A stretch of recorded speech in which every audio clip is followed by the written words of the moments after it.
Welcome into Radio Row. Sterling Holmes with Fan-Sided. My guy Malcom here with unified coverage of the Super Bowl. Malcom, how are you? I'm awesome. Sterling, how are you today? Wonderful. I'm wonderful. This is just such an amazing experience. My first time covering a Super Bowl. Obviously, you have been here before. You're showing me the ropes here. We were here last night, and it was just such a magical experience getting to talk with all of the players. Man, you had a whole bunch of guys you talked to, from Christian McCaffrey, George Kittle, Bosa. Who was your favorite guy you talked to? Favorite guy I talked to, Sterling, had to be Christian McCaffrey. Favorite question? Favorite question I asked him was about favorite question was a movie question. If this season was a movie, who would play you? That was my favorite question I asked last night. What did he say? He said Chris Pratt. Some said Denzel Washington. Others said Robert Redford. So it was a hit last night. If you were getting cast in a movie, who would it be? I'd play Morgan Freeman. I love that. Love that. All right, again, we have a whole bunch coming your way all week long. Robbie Gould, former kicker of the 49ers. And the Bears and the Giants. Will be joining us at around 11 o'clock today. I'll be joined by Iain MacMillan for your normal Stacking the Box updates as well. But again, just some quick updates here. We did get to see the actual grass. It is covered right now. It was covered last night as the rain started to come down. They had the tarp over that. So what you saw on the field last night, what we were on, that was the turf field. So there's been a lot of talk on the X as far as what does the turf look like? What does the grass look like? Yeah. They say it looks bad. Well, that's the turf. They ain't playing on that. No, that's good. So what we saw on the outside, it did look pretty good. I will also point out, I know it's early in the week. It was Monday last night. A little closer from San Fran than it is from Kansas City to Las Vegas, but what would you say, 80% Niners fans? Yeah, 8% contender seed Niners fans last night.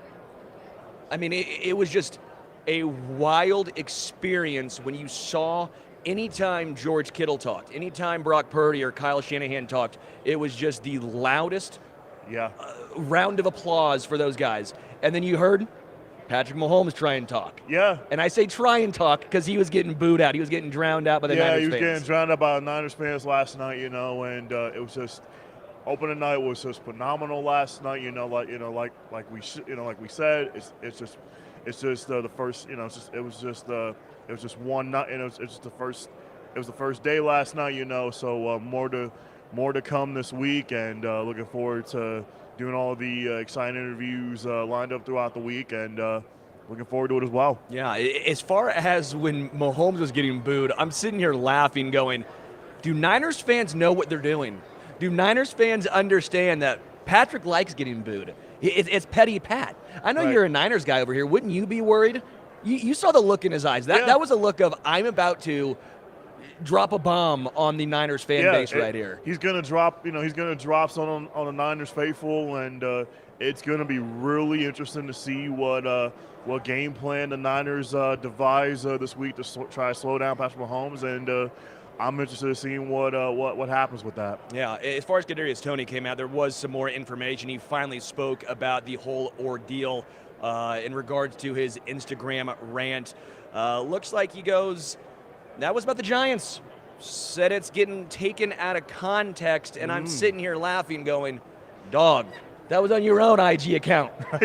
You did this. I'm a little confused by it, but he was speaking for the first time, obviously, since this entire ordeal. Any thoughts on Kadarius Toney here? I mean, Kadarius Toney knows what he's saying, but honestly, I mean, we'll see what happens on Sunday. It's gonna come, like I said, it's gonna come down to which team has the ball last, and which quarterback, will drive their team, with a game-winning drive. Yeah. So that's what I'm thinking. Before we bring on Ian, I want to give a huge shout-out to FanDuel. If you haven't downloaded the FanDuel app yet, you'll definitely want to take advantage of this offer before the big game. New users who sign up through our link must deposit $10 and place a first wager of $5 on any live bet. That first bet wins, you will receive $200 in bonus bets straight to your account. This offer is only available if you sign up through our link. bit.ly/arrow200. You can find that link in the description below our stream, as well as scan the QR code on screen to start signing up. Again, the link is bit.ly/arrow200. The offer will end shortly after the game, so make sure you don't miss out. Offers only available to new customers who are 21 plus and physically present in legal gambling states. Please remember to always gamble responsibly. Check the episode description for the full link and the terms of the offer. All right, we're gonna get our headsets on here now. You ready now? Yeah. Get the headset on. All right. All right. Iain MacBets. Iain, how you doing? I'm doing fantastic, my friends. How are you two doing on this fine Tuesday of Super Bowl week? Wonderful. Wonderful, Ian. I will say it's a little weird. I can't see your lovely mug anymore. I can't see that smirk or the Falcons helmet behind your dome. I'm a little upset by this.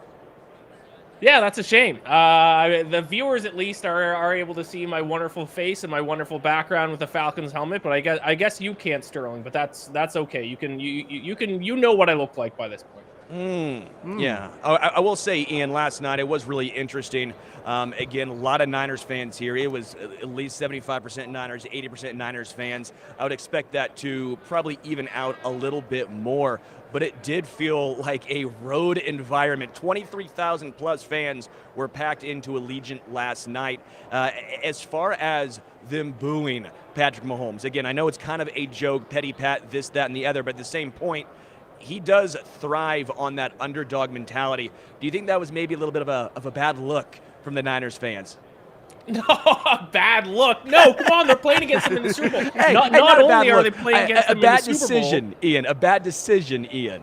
Yeah, well, yeah, it was a bad decision, but you got to boom because don't forget, guys, that this is not only the team they're playing against in the Super Bowl. They're also the team that stole their last Super Bowl appearance from them, or at least stole the Lombardi Trophy out of their hands at a fourth quarter lead against the Chiefs just a few years ago in the Super Bowl. So no, I mean, it's not great to give the Chiefs the underdog mentality. I know Mahomes spoke this week about what it's like, kind of. Being the evil guy in the NFL now, but that's what happens. You can't avoid that if you win the Super Bowl almost every single year. I have become a Chiefs hater because they win the Super Bowl almost every single year. It's just part of the gig. There's no way to avoid it. There's no way you can be the good guy that wins the Super Bowl every single year. We just want to see some new faces. It's a little selfish to win the Super Bowl every single year. So yeah, I mean, was it the best thing for the 49ers to do? Probably not, but I support it. I applaud their booing.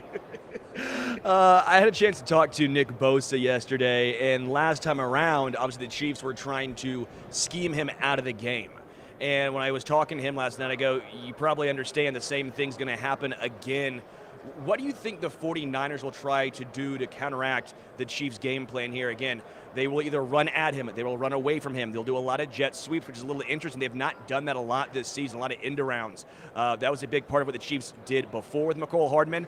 They've not really used him in that role since he's come back to Kansas City. I would kind of expect that to be an uptick of a role there. But who do you think on the 49ers really needs to step up on the defensive line for them to have a good chance in this one? Yeah, I mean, obviously, I think Nick Bosa, but one player on the 49ers defense that I think needs to step up and will step up is Fred Warner. I think we could see him flying all around the field, both stopping the pass and the run a little bit. But that kind of brings up my point about this Chiefs offense. I actually wouldn't be surprised if we see the Chiefs run the ball more than what some people might expect. Pacheco, 24 carries in 2 of their 3 playoff games. And I know kind of the narrative around the Chiefs defense is that the way to beat them is to run the football, but I actually think the weakness of the 49ers defense is their run defense as well. So I wouldn't be surprised if the Chiefs run the ball more than people expect. And that means that not only necessarily the pass rushers for the 49ers defense has to step up, specifically Nick Bosa, who Nick Bosa's had a relatively down year compared to previous years. 18 sacks last season, only 10.5 sacks this season.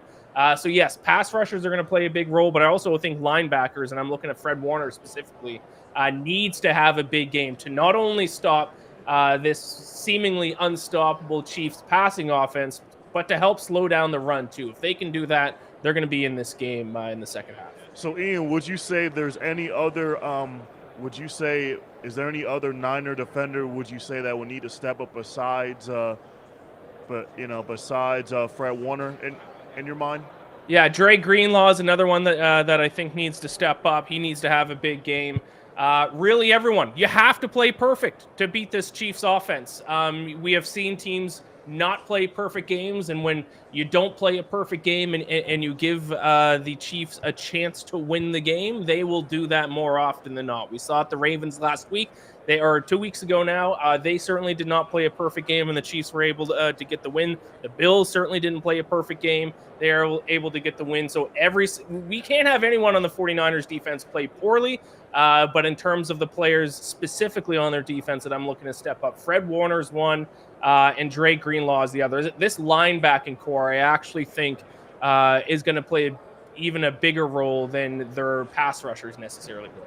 And then on the Chiefs side of things, I think the Chiefs linebackers, in my mind, this is going to be a big matchup. Obviously, not just George Kittle, but how will they use Kyle Juszczyk? Yep. You're going to have to be very aggressive getting downhill. Obviously, Nick Bolton, I think what he does best is his IQ.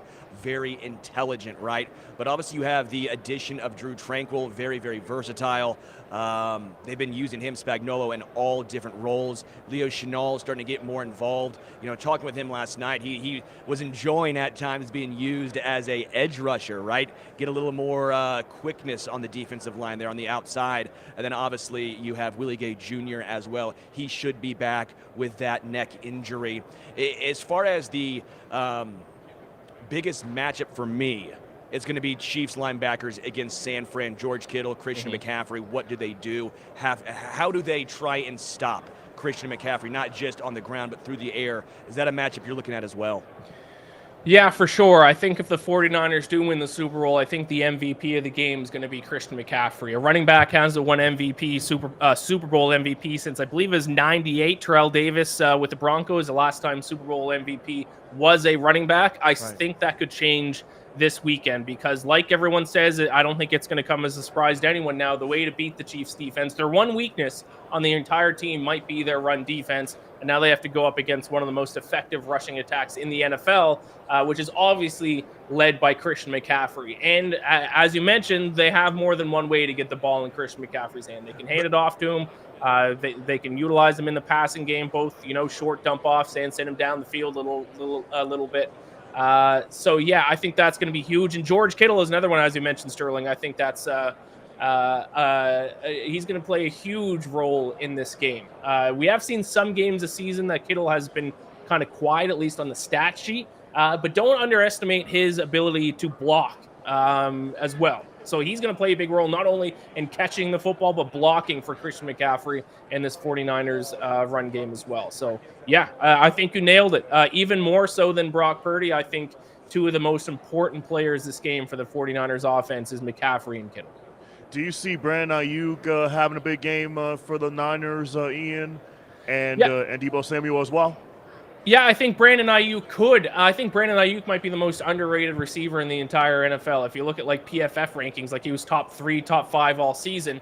And if there is a way that the 49ers can attack this Chiefs secondary, which is a top 3, top 2 secondary in the NFL, Ayuk could certainly play a role. Now, where I think Deebo is going to play important, not only in the passing game, but I could see them, if they decide to, really pound the rock, they can get the ball in Deebo's hands on jet sweeps and more outside running plays as well. So I wouldn't be surprised to see if Deebo Samuel runs the ball a handful of times in this game as well. And I wouldn't be shocked if Deebo Samuel throws a pass in this game. We've seen Super Bowls in the past. The offensive playbook, they leave nothing behind. We see trick plays called at a higher rate in the Super Bowl than any other game in the NFL season. Deebo already has a pass attempt once this season. I think he had 3 pass attempts either last year or the year before. So I'm calling my shot with that a little bit as well.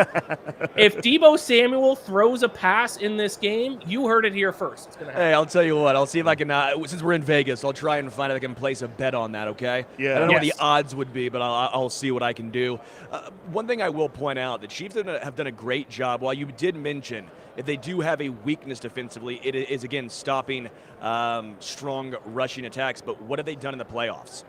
They stopped the Dolphins completely. The Dolphins were this electric, high-flying run team, which, again, Shanahan tree, very Shanahan running style. Again, McCaffrey's obviously better than Devon Achane, not disagreeing with you there, but my point remains, similar styles. They completely locked him up. The Ravens, while yes, they only ran with the running backs 6 times, they were bottled on the ground. I think the Chiefs are a little bit of a team where they can take away your strength, right? They can take away what you do best. Now, a lot of times they might say, hey, we will be content with you running the ball on the ground, but we're going to stop big plays through the air. But I do think there might be something to the fact that I think if they want to take away, not again completely take away McCaffrey, but if they can slow him down, I think the Chiefs are a team capable of doing this.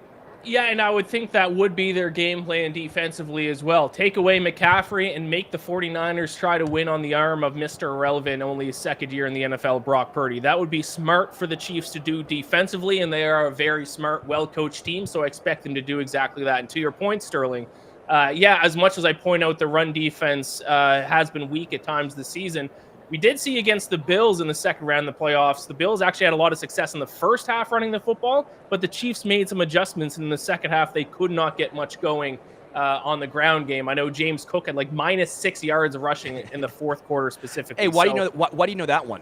Yeah, I might know that one because I might have lost a bet because he lost 6 yards in the fourth quarter. So, that one sticks out in my mind. So, yes, as much as I am harping over and over that the weakness of the Chiefs is the run defense, that's not to say that it's going to be done easily for them. They're obviously going to make some adjustments. They know the 49ers are going to try to run the football. Their game plan probably is and probably should be to stop McCaffrey and make them throw the ball. So, probably the 49ers' path to victory is running the football, but I wouldn't be shocked if the Chiefs come out, completely load the box, stacking the box, if they will, and shut down McCaffrey in this 49ers running game. They certainly have the ability to do it as long as their game plan is right. Question right here on the chat says, is Joe Thuney playing? From the sources I have, no, he will not be. Again, barring some miracle. Again, if anyone could do it, Joe Thuney could. That dude is a beast. Was playing through a broken hand at one point last year. That guy is a robot. But from what I have heard, Joe Thuney will not be playing, which means it will be Nick Allegretti yet again. Now, let's talk about the Chiefs' offensive line, Ian. Obviously, they've been heavily penalized. Nick Bosa was pretty quick to bring that up early on in his pressers last week. How do you think the Chiefs' offensive line will handle what is a very deep 49ers defensive line? Obviously, Chase Young, the addition there. I do think you can run against him. I think Chase Young, he's trying to get those sack numbers. Sometimes he can be a little bit light in regards to stopping the run, gets a little aggressive there. What do you think the Chiefs' game plan will be on the offensive line here? Yeah, I think they can run the football early and often in this game. I think the 49ers defense, as much as it pains me to say this because I'm on the 49ers and I'll be rooting for the 49ers, but I don't think the 49ers defense, especially their pass rush, is as good as kind of the public opinion is of them. They've had great defenses and great pass rushes. Actually, the last time they played the Chiefs in the Super Bowl a few years ago, I actually thought their defense was a lot better that year than it is this year. You look at their sack percentage, getting a sack in only 6.7% of their opponent quarterback dropbacks. That's 20th in the NFL this season. This pass rush isn't exactly what it used to be. So the Chiefs' offensive line, I think, in my opinion, even with Joe Thuney out, is still one of the best offensive lines in the NFL. I don't know if the 49ers will try to draw up some blitzes from their linebackers as well, or if they're just going to, deal with the fact that they're not going to be able to get a ton of pressure on Patrick Mahomes and just try to drop guys back and hope they can force some incompletion. So, I think the Chiefs' offensive line might be one of the most important units in this entire game because I think they're going to have a lot of success no matter what they do, if they decide to throw the ball or run the ball. All right, Ian, this is my first time in Vegas. What do I need to do? I asked Jacoby Myers and Aiden O'Connell this yesterday, and they both said I need to go to the Sphere. And I'm sitting here going, I don't have as much money. Like, what am I can't afford to go see you two. Like, well, come on, guys, help me out here. So, Ian, what do I need to do here? What should I stay away from? I've not gotten a lot of help on Twitter. People on Twitter are ruthless. I'm not going to be able to help you either, Sterling, because even though I am a sports betting guy, I work in the industry and have for a number of years now. Believe it or not, I've never been to Vegas. I'm shocked by that, honestly. Iain, you strike me as a guy who'll be sitting at the blackjack table until 4 a.m. and someone has to drag you away. Which is why it might be a good thing that I've never been to Vegas. I don't know if I would survive. I don't know if I'd be able to leave Vegas. So, I don't know, Sterling, is there some cheap golf around there? You can use one of those golf balls that I bought you. I don't know, did you bring your clubs to Vegas? Didn't bring the clubs. I thought about it, and then I saw the schedule. Strong schedule, so we will not be hitting the sticks out here. I also looked up, Hunter decided to send me the pricing of one of the local golf courses here, and no, Iain, unless you're trying to fund this, no. But I will take you up on your steak dinner here in Vegas. I think that's probably a smart move for me. Yeah, there you go. Yeah, I still owe you the steak dinner. Maybe you can find a little mini putt. Go play around a putt-putt. Might be a little bit cheaper and a little bit quicker as well. A round of golf's not exactly a quick outing. So with you being that busy, maybe you just go play some putt-putt. A couple of comments right here on the chat says, go card collecting. Is that still a thing there? I know exactly what you're talking about. I will not be going card collecting. As a man with a fiance, I will not be collecting those cards. If you've been to Vegas and on the Strip, you know. Trevor says, we need a live feed of Sterling playing Texas Hold'em. I would love that. The only issue is you cannot have your phone out, and I learned that the hard way. I wasn't trying to take video or anything. I'm not like a card counter. Iain, you know me. I'm horrible at math. But I'm sitting here like, let me text the guys, see where they're at, and they're like, what are you doing? You can't have your phone out. And I'm like, I'm sorry. I'm so dumb. I promise you, I'm not trying to take advantage of you. Yeah, that happens. Yeah. Malcom, what's your game? My game is Russian roulette. What? wait, what? Russian roulette. I think just roulette. Just roulette. I think just roulette. That was a shock. That was Malcom.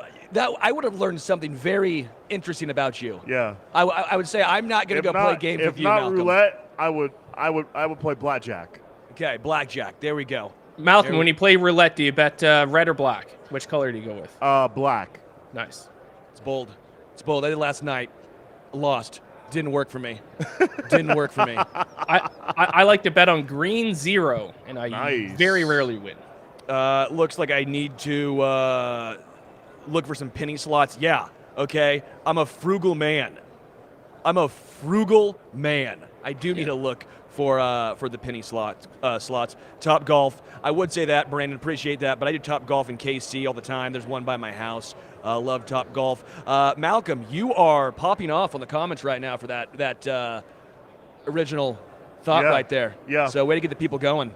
Awesome. All right, going back to the Niners-Chiefs Super Bowl matchup here.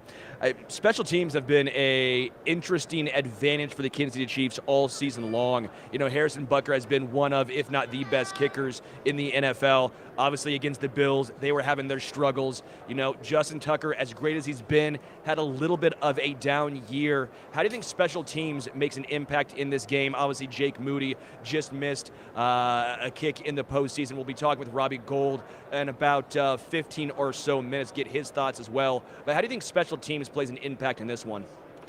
Yeah, I think it's going to play a big impact, especially because one other thing that we haven't talked about the Chiefs in terms of an area that's been a bit weak for them now. They have been strong in this area in the postseason for the most part, but they've struggled a bit in the red zone offensively. I think only 19th in red zone touchdown scoring percentage. So Harrison Butker could have a big game, especially if they can't convert those red zone trips to touchdowns.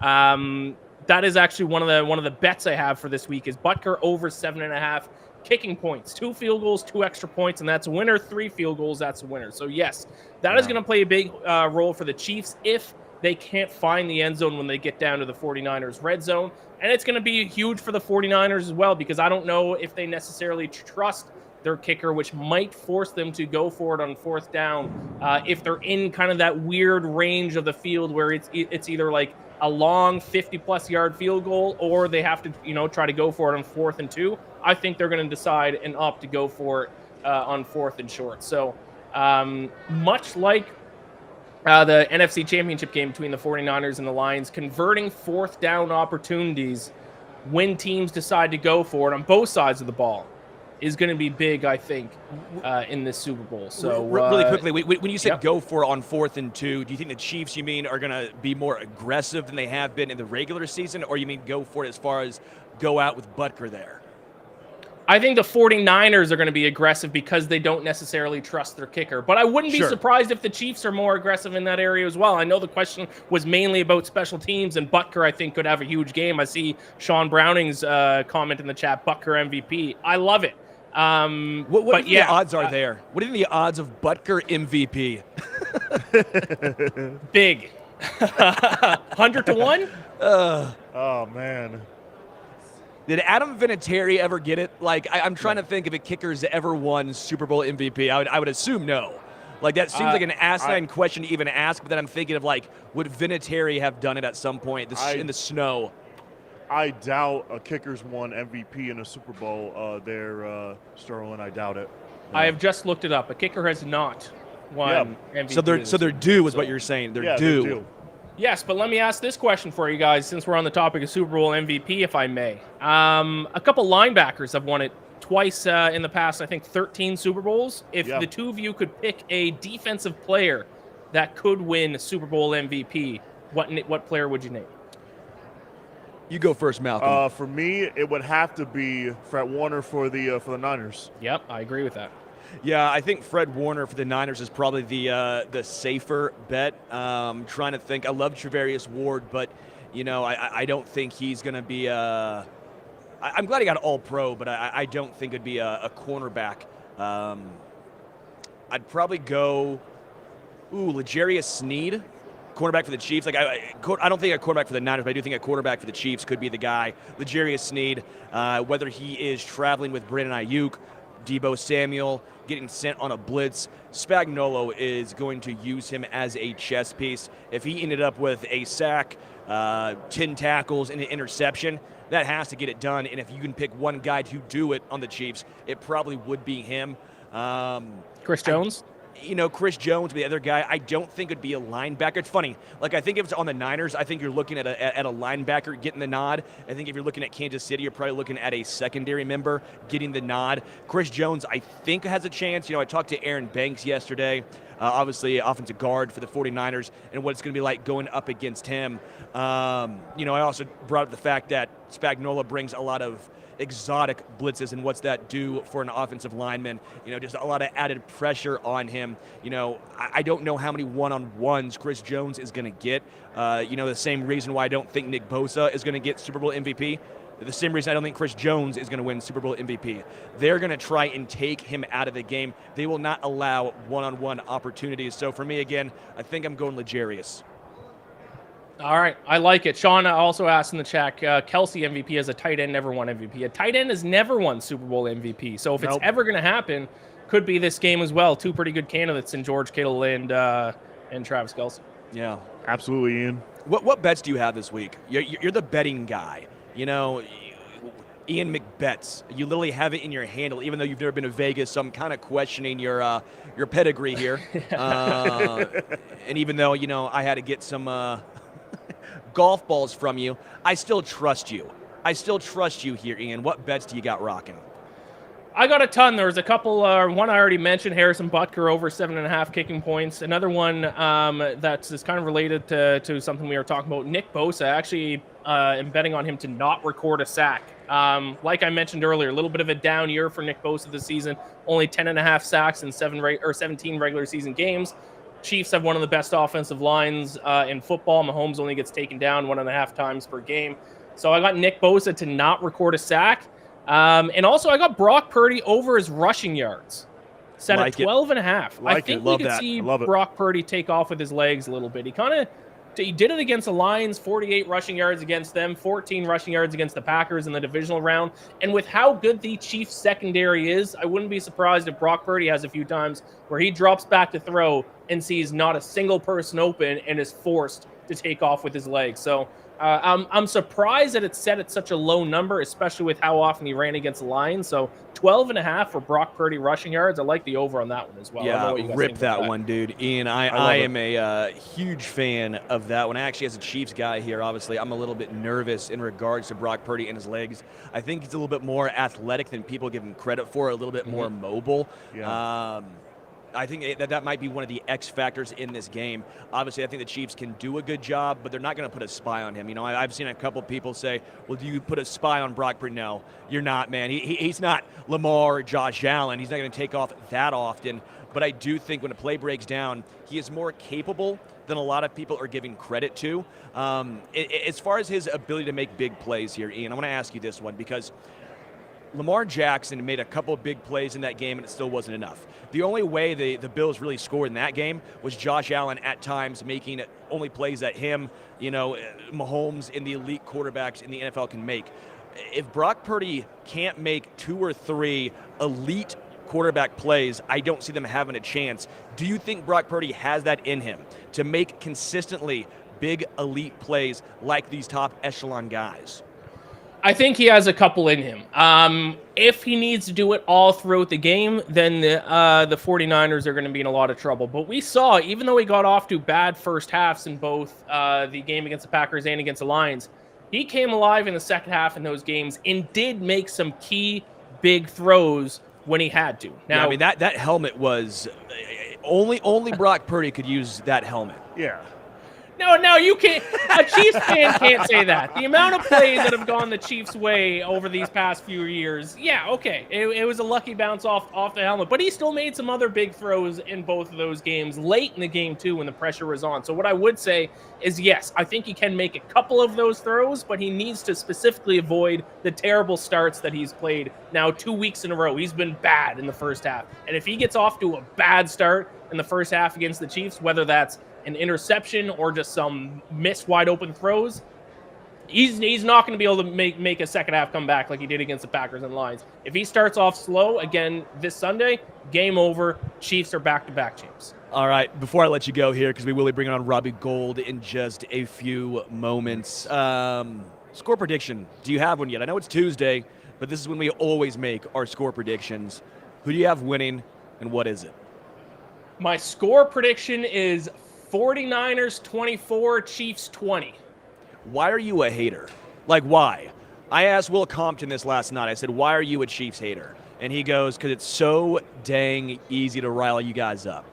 And I thought that was pretty funny. So is this your actual thought? Like, are you putting money on this? Or is this one where you go, you know what, I've been a heel all year long on Stacking the Box. I got to stick with it. There is a little bit of that, but no, I honestly do think the 49ers are the better team. The Chiefs are the hotter team. They play better football heading into the Super Bowl in the playoffs. But if we look at a full season of sample size, the 49ers were the best team in the NFL. And if they weren't the best team in the NFL in the regular season, they were number 2 to the Ravens. I don't think many people, yourself included, Sterling, would have said in week 14 that the Chiefs were the better team than the 49ers. So I'm doing my very best to not have a short memory, to think about the bigger sample size of an entire season of football. And I think when you do that, I think the 49ers have been the better team. Now there's the immeasurables like, Patrick Mahomes and the pressure of the situation, the experience the Chiefs have. But overall, the 49ers were the better team from start to finish this season, and that's what I'm betting on in this week. Ian, appreciate the time, man. Good stuff as always. A little abbreviated for you today. I'll give you your time back, okay? Thank you so much. Yeah. All right. Ian, appreciate it, man. We'll be in touch. All right. Care, Malcom. What do you think an X factor is in this game? Who do you think an X factor is? Obviously, Fred Warner defensively, but not just these guys, not just the big names. Right. Maybe a name that's not being talked about enough. Who's going to be an X factor here? Key factor for me, Sterling, would be is going to be Dom and Smith, the offensive lineman for Kansas City, because he's the most penalized. What was that one more time? I apologize. Donovan Smith for the Chiefs, yeah. Now, obviously, Nick Bosa brought that up a little bit earlier on in the week, the penalties that he brings. But he's been good in the playoffs, man. Yeah. Like, the Chiefs have this ability. I don't know what it is. I don't know if it's because the refs let you play more in the playoffs, which, again, I think is a real thing. Yeah. Like, I know some fans, 31 other fan bases outside of Kansas City are sitting here going refs, but it's both sides. I think if you've done some studies, it seemingly seems like penalties go down in the playoffs. They want the players to decide the game. Yeah. So then what typically happens? Those holds that were called in the regular season are not being called as much in the postseason. Correct. And so I'm sitting here going, well, yeah, Donovan Smith might be a very heavily penalized player. He hasn't been in the playoffs. Right. So will he be in the Super Bowl? And I don't think so. Am I nervous at least a little bit? You bet your ass I am. Yeah. But part of me sitting here going, all right, if they're not going to call it in the first few, divisional round, the wild card round, the AFC Championship game, why would they all of a sudden call it in the Super Bowl? I don't see it happening. The same thing happened last year. Orlando Brown Jr., Andrew Wiley, they struggled during the regular season. What happened come postseason time? They didn't call it. They were studs. Right. Now, I think a lot of that's a shout-out to Andy Heck and what he brings, right? Andy Heck, the offensive line coach for Kansas City, is perpetually underrated, right? I mean, he gets the best out of his guys. Nick Allegretti, obviously, all of a sudden what happened when Joe Tuna goes down, he gets thrust into the starting role. Right. He does a very solid job. Right. Trey Smith, obviously the health issues. We talked to him yesterday and got a lot of great content from him that'll be coming out throughout this week. But when you talking to him, obviously he was more talented than a sixth rounder, but it wasn't like he was getting a first round draft pick, right? That wasn't going to happen. But what has he become? He's become a really good right guard. I think Andy Heck has done a phenomenal job here, and I think he does a great job in this Super Bowl. Amazing there, Sterling. And I'm going to ask you the same question you asked me. It's that, not the big names. Who is your X factor? Good question. Part of me is thinking a Chiefs linebacker because I think that the Chiefs linebacker core has to be incredible in this game. Like, I think they're going to have their plates full. Right.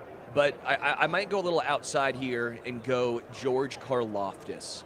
Obviously, with no Charles Omenihu, with him being done for the year, which is absolutely horrible for him, man. I mean, that's tough. Going against your former team, the Super Bowl, and then that happens the week before. I mean, that's brutal for him. Brutal loss. He had become one of the second, if not third best pass rushers on Kansas City. So Karlaftis has a bigger, more on his plate, right? So Karlaftis is going to have to play 80% of snaps at least. His snap count is going to go higher. I know he has a great motor. He's been a guy who's played a lot of snaps, but you're going to see that increase even more. And you're going to have the production to back it up. Right. If the Niners try and take Chris Jones away, right, you had two other options, him and Omenihu, Karlaftis and Omenihu. Yep. One of those guys could win. Yep. But now no Omenihu. I like Mike Dana. A lot. He ain't Charles Omenihu. He ain't going to win one-on-one as often. Right. So Karlaftis, to me, is going to be the guy that steps up big in this one. All right, some more comments right here. Typical line of scrimmage penalties go down in the playoffs. Look for game-changing DPI. Depends upon some parents. Trevor says Ian's problem with betting during the playoffs is exemplified by this Super Bowl. Ian's really good. I'm not going to lie. I like to give him a hard time. Ian's actually crushed me in all of my actual season-long bets. Like the one me and him did together, I won. Yeah. But if he bet on every single game. Right. He did way better than me. Wow. I'm not a very good bettor. I'm only good when I go up against him. What's the most you bet this whole entire season? Oh, $5. Dude, I'm soft. I'm frugal. I just need a little bit of money for the bumps. Just a little bit of money for the bumps. Right. If you put $50 on a game, I'm sorry. You have way too much stones for me. I mean, I cannot do that. Couple more comments right here. I don't think they have backed down from calling roughing the passer. Chiefs did get several of those calls in their favor in the AFC Championship game. That's from Tilly. Yeah, man. It's a good call. I will say those were obvious ones. Like, I don't think those were necessarily questionable ones. Mahomes, I believe, only had one roughing the passer call during the regular season. So the whole, you can't touch him, that narrative is a little bit, it's false. Quite frankly, it's false. But when you, Patrick, I will get to your comment in a second. But I do think what you saw in that game from Jadeveon Clowney. Yeah. Clear helmet to helmet. Like that was not debatable. That was a legitimate it was clear cut penalty. It was clear cut. So Yeah, that's getting called. When you saw Jones, the defensive tackle, go hands to the face, just completely WWE clothesline a guy. Yeah. That's obvious. That's going to get called. Right. The refs are not going to miss that 99.9% of the time. They're gonna call that every single time. So I'm sitting back going, yeah, I get what you're saying, that the Chiefs got a couple of roughing the passer calls, but at the same time, they were legitimate. It'd be ridiculous if they did not call those. Those weren't 50-50. Those were 100-0. Right. You're always going to have those gray hair type of, type of no calls, non-calls, that sort of thing. So if you're going to call it one way, you got to call it both ways as well. I see one here is Rubinson getting punched is not roughing the passer. Okay, but the point remains, it's still a penalty. Right. It's going to get called. Right. Patrick says, I spend all my money on his turtlenecks. A decent amount. Yeah, a decent amount on turtlenecks. I don't know where Patrick's at. He's around here somewhere. I got to find him. I can't believe he called me out like that. Right. I mean, this isn't even a turtleneck, Patrick. This is a straight-up collared shirt. Yeah, it's not a turtleneck. I don't even. That's not a turtleneck. I mean, Patrick, come on. Calling me out. We're getting joined now by Robbie Gould. Robbie, how you doing? Good. How are you guys? How What's are you, happening? Robbie? Everything going all right? Awesome. Awesome. What All are we right. talking about today? Hockey. Oh, nice. Little A little Blackhawks hockey, Yeah, I hope. little hockey, college basketball maybe. College Okay. basketball, Yeah. college hoops, maybe. First and foremost, I know you're here with DiGiorno. That's a great polo you got. You like rocking that? right there. Yeah, it's I love this. Like I love their pizza. Yeah. You know. favorite pizza from DiGiorno. Cheese. I'm a plain Jane guy. Plain Jane. Yeah. You're Chicago, obviously. You played there with the Bears. Deep dish. Is Oh. that in your? Yeah, I love deep dish. You know, I'm a New York style pizza guy. I like to be able to fold it like a taco. I grew up on the East Coast, so I get the best of both worlds. Malcom, you got the next one here. Yeah. I want to ask you, Robbie, do you have a memorable kick in your career? You know, it's funny. That's such a loaded question. I get that a lot, and it's weird because I can't like just pick one. If I had to pick, I think one of my favorite kicks is the Green Bay playoff kick from 2 years ago in the divisional round. 0-degree weather, 45 yards. You know, that one was good, significant for me because, you know, I know what that meant to Chicago Bear fans, but I also know what it meant to the Bay Area and the San Francisco 49er fans to get to the NFC Championship. What I find interesting is all this talk about the GOAT, right? Tom Brady, Patrick Mahomes, LeBron James, Michael Jordan. Is there a kicker GOAT? You know, Vinatieri's up there. I think Justin Tucker can go in that category too. You know, Vinatieri has some of the most clutch kicks in playoff history that it's hard to replicate. Yeah. Truly. But Justin Tucker is probably the best kicker to ever play the game. Yeah. He's got a lot of intangibles of power and accuracy, which, you know, usually you're a kicker. Like, I'm not a power guy. I was more of an accuracy guy. But he's Morton got Anderson style. Yeah, right. Morton Anderson style. Yeah. But he had both, which is unique to see. Speaking of, you touched on adjustments, you know, in various weather conditions. What kind of adjustments do you make when you're dealing with those kind of weather conditions when it's like snowing, icy cold, wind chills in your face, the wind's going at you? You know, share a little bit about that.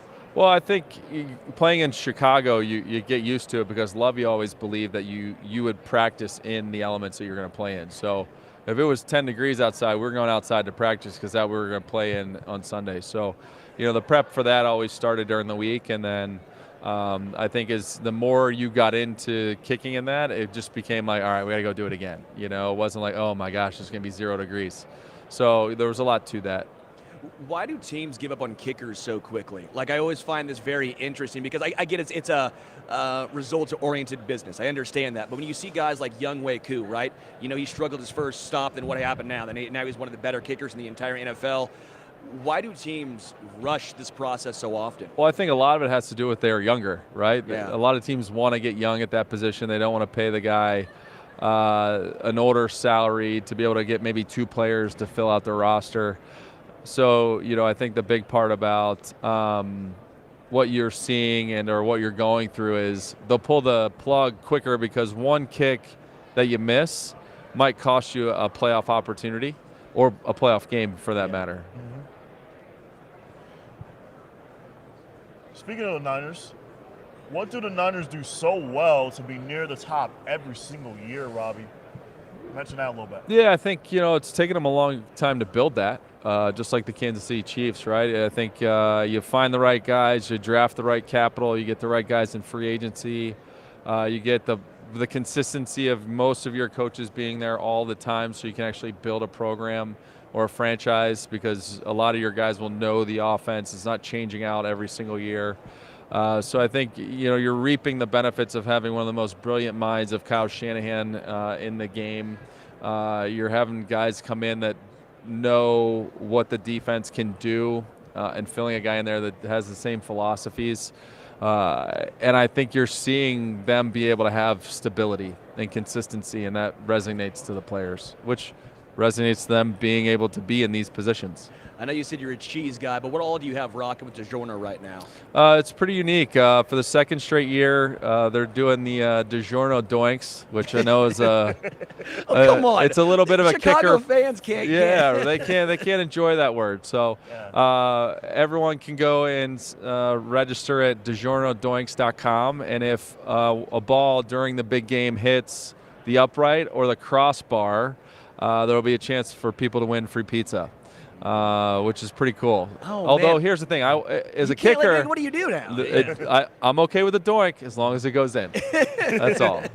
As far as the kicking matchup here, obviously special teams has been an advantage of Kansas City for a long time. Harrison Butker, practice squad of Carolina. Thank you, Carolina. Yeah. Chiefs fans are thrilled right now. But he had a down year last year. Obviously, extra points were a little bit of a struggle for him, but now he seems healthy. He seems right.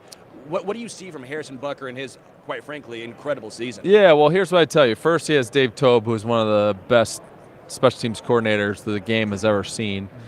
Second, he was injured, trying to play through injury, and it's hard to find a rhythm when that happens.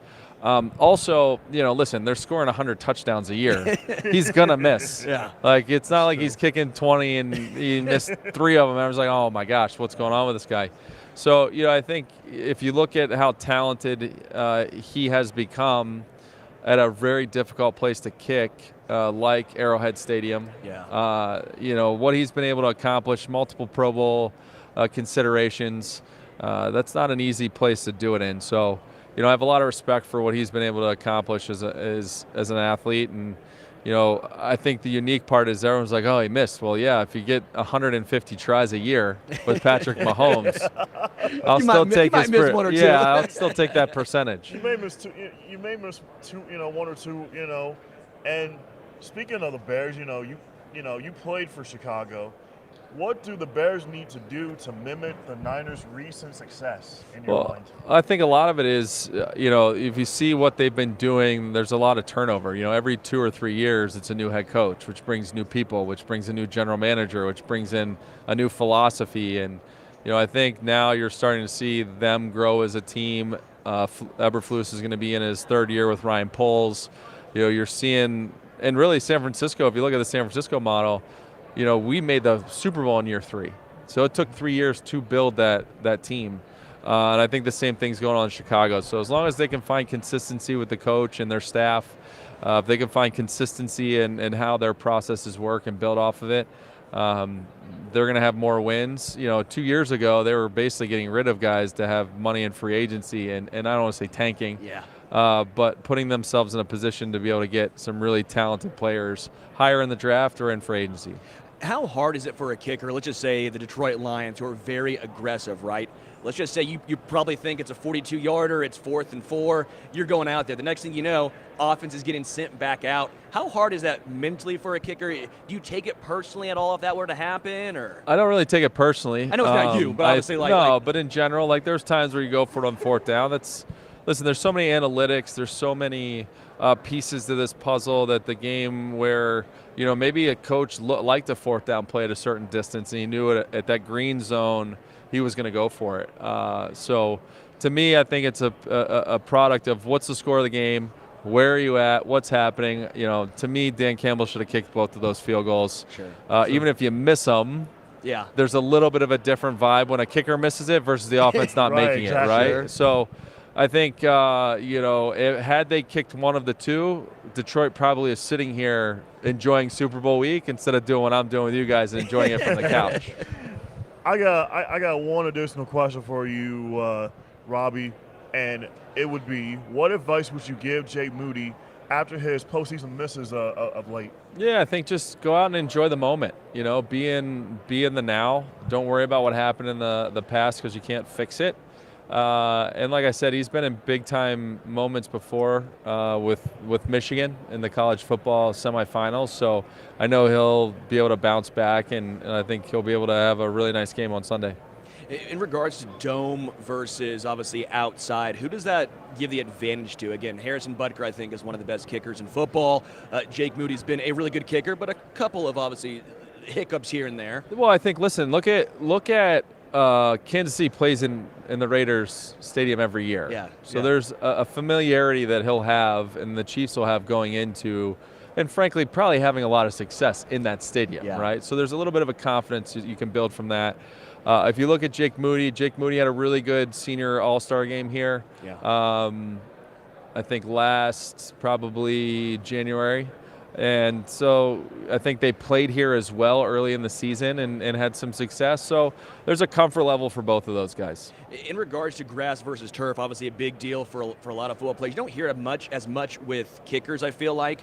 Where do you land on the grass versus turf? It doesn't matter to me. I think it just matters where you're at. Like if you are in Chicago, you want turf. It just makes it easier on the elements. I think one of the things to watch out for on Sunday is going to be, this field is going to be very similar to what the Arizona Super Bowl was because it grows in a desert. It's the same kind of concept of rolling out on trays. So, I think the defensive line is going to play a big part in who's going to have or become the Super Bowl champ. And you saw last year 2 defensive lines who were really good get slowed down by the turf. To me, I think that the biggest game changers that could happen on Sunday is going to be predicated on two defensive lines. Robbie, really appreciate it. Before I let you go, okay, one last time, DiGiorno, tell us about the doinks.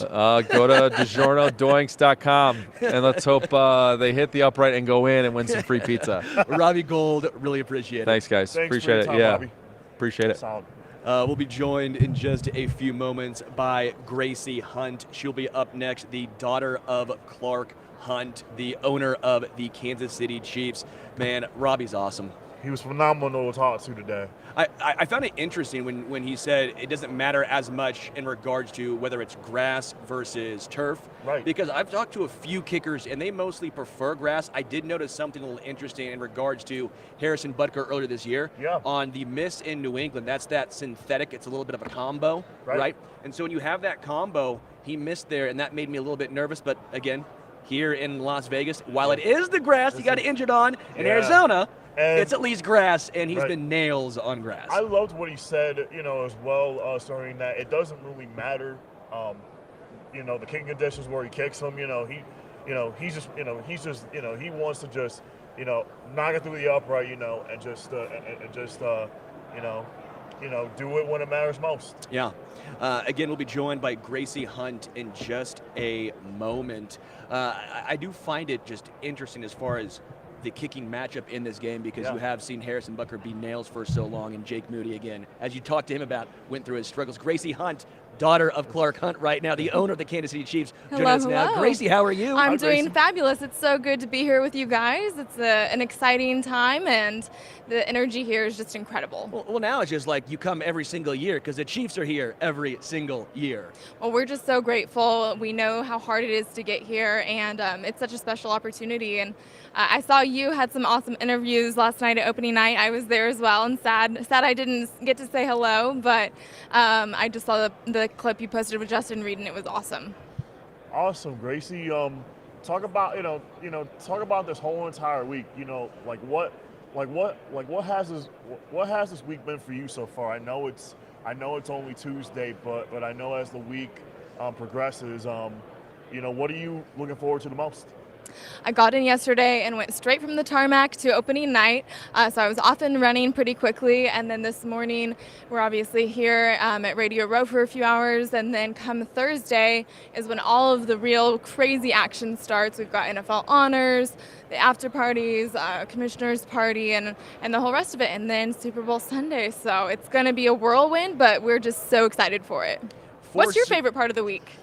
Just being part of Media Row and just getting to do all the interviews, and looking forward to to do NFL honors on Thursday night. Get to walk direct cover, which is good, which is amazing, which I've never done before. I've never been to Vegas, and I'm just taking all the moments in, Gracie, as we speak. Just enjoying every single minute of it. I love that, and I've really enjoyed seeing Vegas and all of its Super Bowl swag decked out with all of the decorations. That's always one of my favorite parts of the Super Bowl. I know for you and your dad, how fun is it seeing the Chiefs logo on the Raiders Stadium?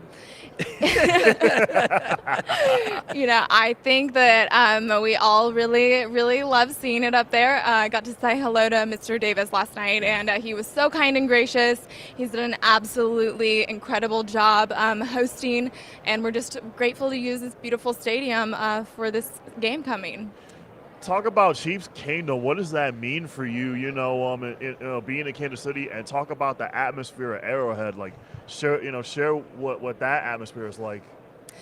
Chiefs Kingdom is family to me. I was born into Chiefs Kingdom and didn't have a choice, but have always bled red, and am just so grateful for the incredible people that I've been able to meet and who I now consider to be family because of the sports industry.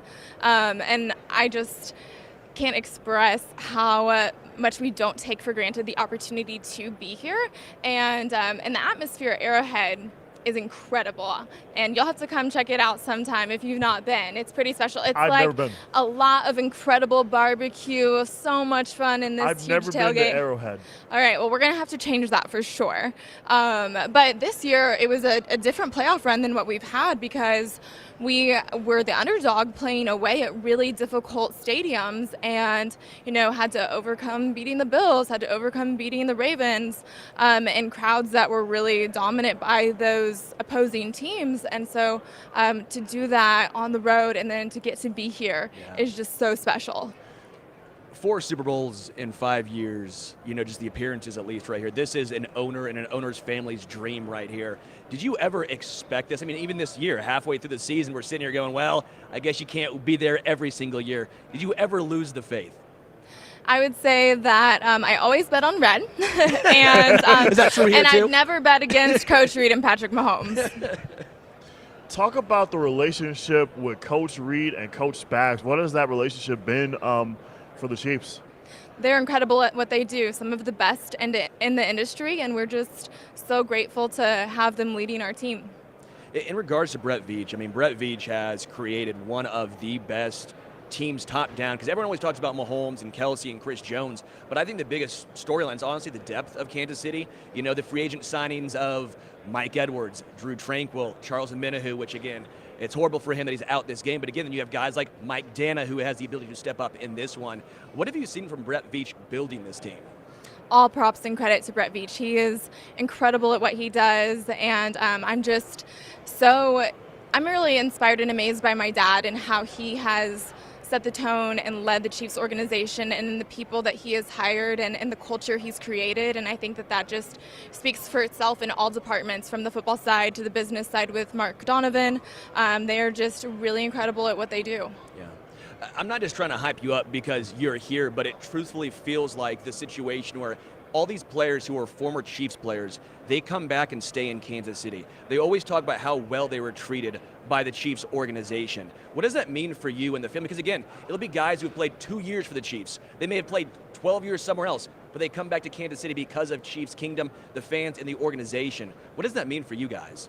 Kansas City has the kindest, most wonderful people, I would argue, in all of the country. And I have family there. And I would just say that Chiefs Kingdom and the Chiefs organization really goes beyond the football field. And we really just become family. We always say football is family. It's one of our slogans. And I think that's why players come back and establish roots and want to be involved long beyond their playing years. what is the when you say Chiefs family, what does that truly mean for you, as an owner of the team, and Chiefs Kingdom, like, just share a little bit about that. I would just say I'm arguably Chiefs Kingdom's #1 fan. I'm just very blessed to get to grow up watching my dad lead and run the organization, and how he's created a championship culture, and how he leads with integrity. So all credit goes to him, and I'm just so grateful that this has been a part of my experience growing up. Obviously, we're here unified with FanSided and Special Olympics here. What does Special Olympics mean to you? It means so much. Special Olympics is definitely a part of my identity and why I am the way I am, because when I was in high school, I became involved as a partner player on a unified Special Olympics soccer team. And that experience just changed my life, because I didn't have experience working on a unified team or with people who had disabilities before. And it just showed me that the only disability in life is a bad attitude. And you can achieve anything you set your mind to if you work like you're in charge and pray like God's in charge. Gracie Hunt, really appreciate it. Thank you so much for your time. Thanks so much, Gracie, for your time. Thank you so much for having me. It was a pleasure. Thank you. Go Chiefs. Go Chiefs. Thanks. That was Gracie Hunt, daughter of Clark Hunt, right here. Again, we are here at Radio Row for the Super Bowl. Malcom, that was a lot of fun, man. It was a lot of fun, Sterling. Gracie Hunt was awesome to talk to as always, and she's a joy to have a conversation with. I mean, again, when you see it, what this family has done, and again, I think it's really truthful. I wasn't trying to just because she's here. When you see all of these Chiefs players, former Chiefs players, come back to Kansas City, I've had a chance to talk to a lot of them. They always talk about how well they were treated by the organization. Right. And I talked to a lot of guys who played for, I don't want to throw any other teams under the bus here. Right. Like, they were nice, they were fine, but you felt like it was a business. Right. And again, there is something about Kansas City, not just the fans, where the fans make them feel welcome long after their playing careers are done. But it comes from the top down, from the ownerships, from the Hunts. The fact that they make them feel welcome, and quite frankly, Chiefs Ambassadors is a big deal here in Kansas City. I mean, Chiefs Ambassadors brings back all these former players. They give back to charity. I just have all the respect for a family that makes these players feel welcome. Honestly, Sterling, I have the utmost respect, for the Chiefs organization. I loved how she talked about, how the fact that they're a family, and how they have a great relationship with Special Olympics, which, which is top notch, and things of that nature. So that's what really, that's what really stood out for me. Yeah. Again, Malcom, I'm Sterling. We're here with FanSided and Special Olympics unified coverage of the Super Bowl right here live on Radio Row. We'll be here all week. We're going to take a little bit of a break. Come back at some other point. A lot more interviews coming your way. Yes. So until then, we are out. We are out.